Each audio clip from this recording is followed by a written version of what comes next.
한마디로 말해서 국민자금 세금 폭탄이다. 공시지가별 세금 폭탄이다. 이런 자꾸 이제 세금 폭탄이라는 말을 굉장히 좋아하시는데 현실화 로드맵이거든요. 이명박 정부, 박근혜 정부에서는 계속 그냥 저기 의자 밑에 놨던 겁니까? 의자 그렇게 밑에 어려운 일이기 때문에 아니죠. 의자 밑에 놨던 그렇기 때문에 이거를 이제 제대로 해나가는 게 필요하고요. 제가 이제 의자 가장 밑에 중요한 놨던 건 거는 아니고 가진 분들이 조금 더 양보를 해서 네. 내는 쪽으로 사회 분위기를 바꿔가야지 절대적으로 이 부동산에 대한 공시 가격의 기준의 정상화는 가장 기본이 되는 스타트다. 야당은 너무 고춧가루나 소금을 뿌리시지는 그건 않았으면 없습니다. 좋겠습니다.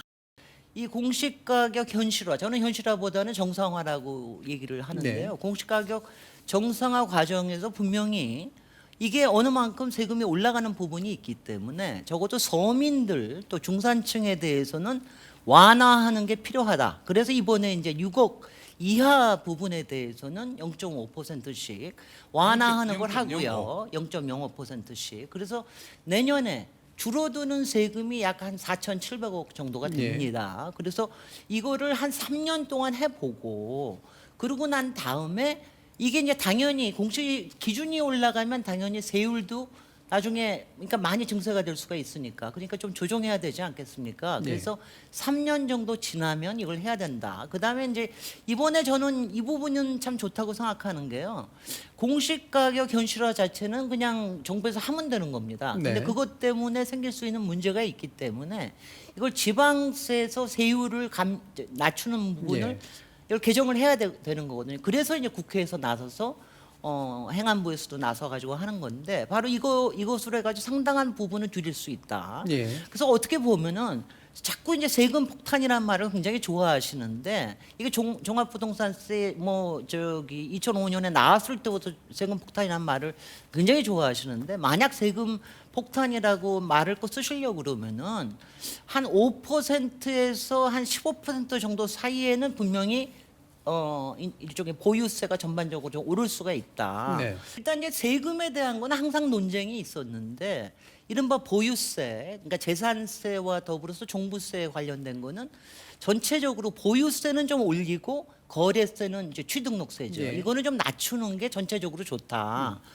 그 다음에 공시가격이라고 하는 건 물론 시세대로 하면 참 좋겠으나 시세에 관련된 부분이 이제 오류가 있을 수 있으므로 이거는 기준을 같이 하는 게 모든 이제 상당한 부분에 이제 정합성도 좋아지고 정확성도 좋아지고 무엇보다도 이제 국가의 기준에 대한 신뢰성이 높아지는 거죠. 그래서 이 두 부분에 대한 게 있다고 생각이 되고요.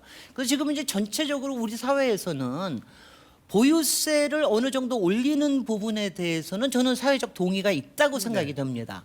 그게 지금 우리나라 뭐 여러 가지 통계에 따라 다르긴 하지만 우리나라의 지금 보유세 통계가 한 0.19%, OECD 국가의 한 절반 약간 상회하는 정도 이런 정도이기 때문에 이거를 적어도 OECD 국가 정도까지는 올려야 된다. 다만 이거를 이제 한꺼번에 올릴 수는 없는 거 아닙니까? 그러니까 이번에 나온 거는 현실화 로드맵이거든요. 이게 짧게는 토지 같은 경우에는 반영률이 워낙 50%대밖에 안 되기 때문에 짧게 8년 안에 가고 단독 주택 같은 경우에는 한 뭐 60% 정도 되니까 이거는 한 15년 정도 가고 아파트는 이미 현실화율이 상당히 좀 있기 때문에 이거는 한 8년 정도 만에 이렇게 가는 거로. 그래서 이거는 로드맵이라고 하는 거. 예. 그래서 정부에서 이런 예측 조세에 대한 예측 가능성을 제시했다는데 저는 굉장하게 저는 의미를 두고요. 그리고 이제 아까 얘기하신 대로 3년 뒤면은 지금 감면해 주는 것도 다 또 저기 될 거 아니냐. 저는 그때 돼서 다시 봐야 된다고 생각이 됩니다. 바이든 정부가 5년 뒤에 예. 다시 한번 전체적으로 조세 점검을 하듯이 우리도 마찬가지로 2023년이 되면 이 부분에 대해서 점검을 해서 세율을 낮출 부분 또 거래세를 또 낮춰야 될 부분 이런 것들은 그 이후에 하면 된다는 생각에서 이게 로드맵이라는 측면에서 굉장히 바람직하다. 알겠습니다. 편을 가르신다고 그러는데 아니 왜냐하면 중산층과 서민들의 대다수 그다음에 1가구 1주택에 대해서 살고 있으면서 있는 부분들이 혜택을 더 많이 받는 게 낫지. 그러면 이거를 갖다가 어떻게 전체적으로 나눠서 올리자는 겁니까? 저는 그거는요. 저는 지금 이제 제가 계속해서 이 부자 증세나 세금 폭탄 나올 때마다 이른바 가진 분들이 조금 더 양보를 해서 네. 내는 쪽으로 사회 분위기를 바꿔가야지 그렇게 자꾸 예. 나눈다는 얘기를 하시는 거는 저는 사회 통합상 바람직하지 않다고 알겠습니다. 생각합니다. 현실화보단 정상화다 그리고 로드맵이다라고 하는 그런 프레임을 말씀해 주셨어요.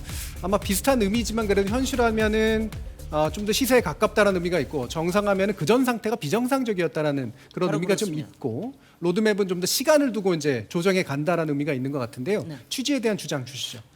저는 사실 우리 사회에서 많은 경우가 이제 상황에 따라 많이 기준을 바꾸는 게 이게 이제 상당히 사회의 신뢰도를 낮춘다고 생각해요. 그게 불신이 싹트고 그러는데 공시 가격도 마찬가지였습니다. 2005년에 처음 들어올 때부터 여러 가지 문제점이 지적이 됐는데 그런데 이거를 정말 정상화를 잘 못했습니다. 근데 이거는 이명박 정부, 박근혜 정부에서도 알아서 나름대로는 열심히 노력을 했는데 이게 바로 증세 논란이나 또는 지지자 그룹하고의 또 관련이 있었을지도 모르겠습니다만은 그래서 추진이 안 됐어요. 근데 다행스러운 거는 20대 국회에서 그때 제가 자유한국당의 그 김연아 위원이 대표 발의해가지고 나온 게 부동산 이 공시 가격에 대한 이거를 이제 제대로 개선을 하자라고 하는 게 올 4월달에 법안이 통과가 됐습니다.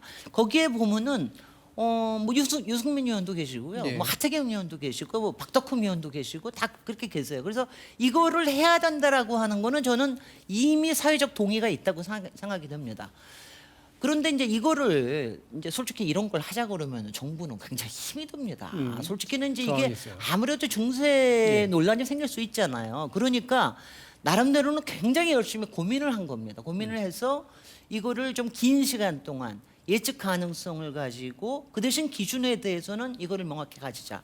그다음에 제가 이제 기준에 대해서 한 가지만 더 중요한 걸 얘기를 드리면은요.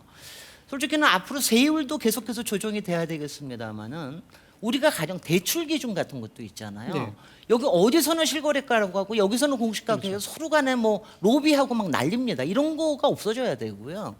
그다음에 기준 같은 경우도 지금 우리가 그 기초연금이나 또 기초노령연금이나 또 그리고 이제 건강보험료라든가 이런 거 같은 것도 지금 이제 이 공시가 갖고 연동이 돼 있어요. 근데 이런 네, 것도 10초 남았습니다. 꼭 연동으로 하지 말고 사실은 소득으로 연동할 수 있도록 네. 이거를 정상화시키는데 절대적으로 이 부동산에 대한 공시 가격의 기준의 정상화는 가장 기본이 되는 스타트다. 이 간단한 문제가 아닙니다. 예. 그래서 이걸 너무 쉽게 아마추어적으로 평가해서는 안 된다. 좀 더 심각하게 다양한 것을 다 아니 그렇게 어려워서 바로 그래서 드리겠습니다. 예. 이명박 정부, 박근혜 정부에서는 계속 그냥 의자 밑에 놨던 겁니까? 의자 그렇게 밑에 어려운 일이기 때문에 아니죠. 의자 밑에 놨던 그렇기 때문에 이거를 이제 제대로 해나가는 게 필요하고요. 제가 이제 의자 가장 밑에 놨던 중요한 건 거는 아니고 자, 지금 요거는 발언 시간이 69%까지 넘어간 올라갈 거기 때 때문에. 서서히 네. 올라왔고 자, 지금은 급격하게 올라오기 때문에 좀 더 알겠습니다. 단계를 두고 서서히 자, 올리자는 발언 이야기죠. 좀 명확히 지금도 요번에 올리는 것도 나름대로에는 시간 프레임을 가지고 하는 거고요. 3~4%씩 오르니까 네, 이렇게 3~4%가 오릅니다. 그리고 이제 이거는 만약 문제가 있으면 사이에 조금 더 타임라인을 네. 조정을 할 수도 있어요. 그러니까 그런 부분이 있고요. 다만 저는 기준은 좀 같았으면 좋겠다. 그러니까 그냥 예컨대 지금 아파트가 지금 뭐 69%라고 그러지만 아파트에서도 저가 주택은 현실화율이 굉장히 높습니다. 그다음에 고가 주택은 현실화율이 낮아요. 그건 왜냐하면 고가니까 조금 세금 깎아주려고 그러는 것도 있겠죠. 이런 거는 불공평하지 않습니까? 그다음에 단독 주택은 낮아요. 아파트는 높아요. 그러니까 이런 거는 불공평하지 않습니까? 그다음에 토지는 너무 낮게 돼 있어서 사실 토지에 대해서 이 불로소득이 굉장히 많은데 이 부분에 대해서는 거의 평가가 안 되고 있어요. 어떤 전반적인 부동산 세제를 그러면 이 공시지가 영향받는 부분까지 고려해서 적정 수준 좀 재편도 해야 될 필요에 대해서는 어떻게 생각하시는지 좀 여쭙겠습니다. 우리나라 추동성 너무 높아서 이 거래 활성화가 안 되는 부분이 있어서 이 부분은 분명히 좀 조율이 필요하고요. 우리가 지금 전체적으로 취득록세까지 합해도 아직은 보유세 부분이 좀 낮은 건 사실이기 때문에 이게 국민들의 담세, 그다음에 소득 대비 주거 부담에 맞춰서 어디까지 올라갈 수 있을지 그리고 그 속도를 어떻게 할 수 있을지는 끊임없이 모니터하면서 앞으로 세율 조정을 해나가는 게 필요하리라고 생각이 들고요. 그다음에 굉장히 많이 걱정하시는 게 건강보험이신데요. 네. 저도 이건 계속 주장했습니다. 아니 소득은 없는데 부동산 하나 있다고 이렇게 많이 달라 그러면 어떡하냐. 그래서 지금 2023년부터요. 이제 소득 대비로 해서 건강보험 기준을 만드는 거를 지금 예. 검토를 하고 있습니다. 이것도 잘 될 거라고 생각이 되고요. 저는 이제 국민의힘이나 뭐 아니면은 이제 여태까지 쭉 나왔던 보수 언론이나 이런 부분에서 이렇게 폭탄론을 너무 자주 제기하시는 건 바람직하지 않고요. 지금도 오늘도 좀 많이 동의를 해주셨듯이 이 기준의 정상화라고 하는 국가 백년지대에 굉장히 필요한 거기 때문에 이 부분에 좀 동참을 해주셨으면 좋겠고요. 그다음에 두 번째 이제 국민들과 또 언론에 부탁을 하고 싶은 거는 또 행정부에 부탁을 하고 싶은 거는 사실 이것이 큰 변혁 중에 하나입니다. 근데 이거에서는 굉장히 많은 설명이 필요하고 설득이 필요하고 합니다. 그래서 이걸 꼭 행정부에서만 하지 않고 행정부에서 훨씬 더 나눠서 국회에도 그렇고 그다음에 언론을 통해서도 국민들한테 훨씬 더 친절하고 섬세하게 설명을 하는 이런 기회를 갖는 게 필요하고요. 야당은 너무 고춧가루나 소금을 뿌리시지는 않았으면 좋겠습니다. 알겠습니다. 저도 소수 야당이긴 합니다. 그렇네. 야당이시죠? 네네. 네.